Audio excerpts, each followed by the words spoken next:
दिल्लीत भाजपनं दणदणीत विजय मिळवलाय. दिल्लीत भाजपनं मारलेल्या मुसंडीत काँग्रेसला मात्र पराभव पत्करावा लागलाय. काँग्रेसनं या निवडणुकीत पराभवाची हॅट्रिक केलेली असून एकही जागा काँग्रेसला जिंकता आलेली नाही. या पराभवामुळे काँग्रेसवर मोठी नामुष्की ओढावली आहे. काँग्रेस दिल्लीतून संपली. काँग्रेसच्या नशिबी पुन्हा भोपळा. दिल्लीनं काँग्रेसला नाकारलं.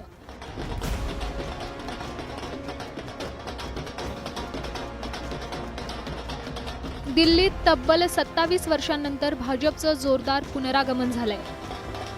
भाजपच्या या विजयामुळे दिल्लीसह देशभरात भाजपच्या कार्यालयात आणि कार्यकर्त्यांमध्ये जोरदार जल्लोष साजरा केला जातोय. तर दुसरीकडे काँग्रेसच्या कार्यालयात मात्र शुकशुकाट दिसतोय.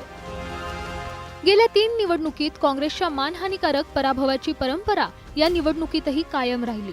खरं तर यावेळी काँग्रेसला मोठी अपेक्षा होती, मात्र काँग्रेसचा अंदाज साफ फोल ठरलाय. या निवडणुकीत काँग्रेसचा सुपडा साफ झाला असून पराभवाची हॅट्रिक काँग्रेसने केली आहे. People wanted change. They were fed up of the way things were and they wanted change. I suppose they voted for change. My congratulations to all those who have won. And for the rest of us, it just means we have to work harder and we have to stay there, be on the ground and be responsive to the people's issues. India आघाडीत एकत्र असलेले आप आणि काँग्रेस दिल्ली निवडणुकीत आमने सामने आले.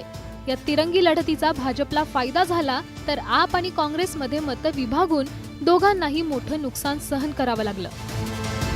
दिल्लीतील आप आणि काँग्रेसच्या पराभवावर नॅशनल कॉन्फरन्सचे नेते आणि जम्मू काश्मीरचे मुख्यमंत्री ओमर अब्दुल्ला यांनी ट्विट करत निशाणा साधलाय. आप लढो आपस में अशा शब्दात एका ऋषीचा व्हिडिओ पोस्ट करत ओमर अब्दुल्लांनी आम आदमी पार्टी आणि काँग्रेसला टोला लगावलाय. इंडिया आघाडीत असून एकत्र न येता परस्परांविरोधात लढल्याचा फटका दोघांना बसल्याचा सूर व्यक्त केला जातोय. हमको भारतीय जनता पार्टी की हराने के लिए, सत्ता से दूर करने के लिए आप भी लड़ती है, कांग्रेस भी लड़ती है, लेकिन अलग अलग लड़ती है.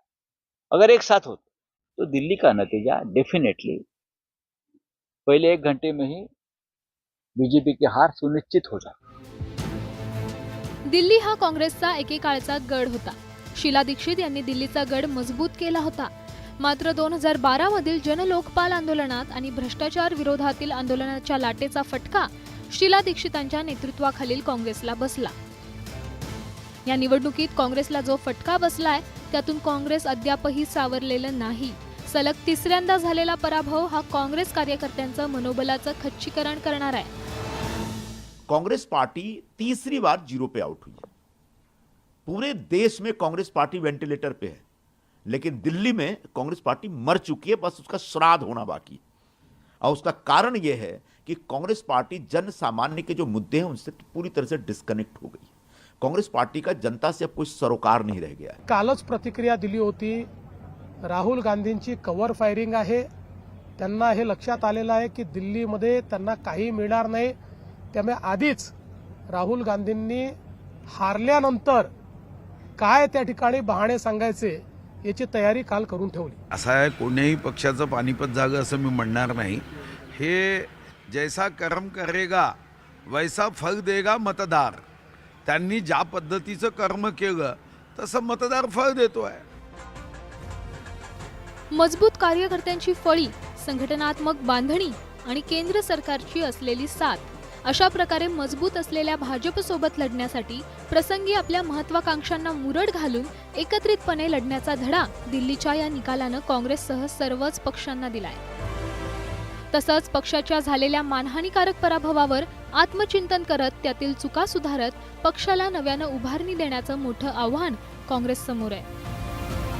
Bureau report, news 18 Lokmat, Delhi.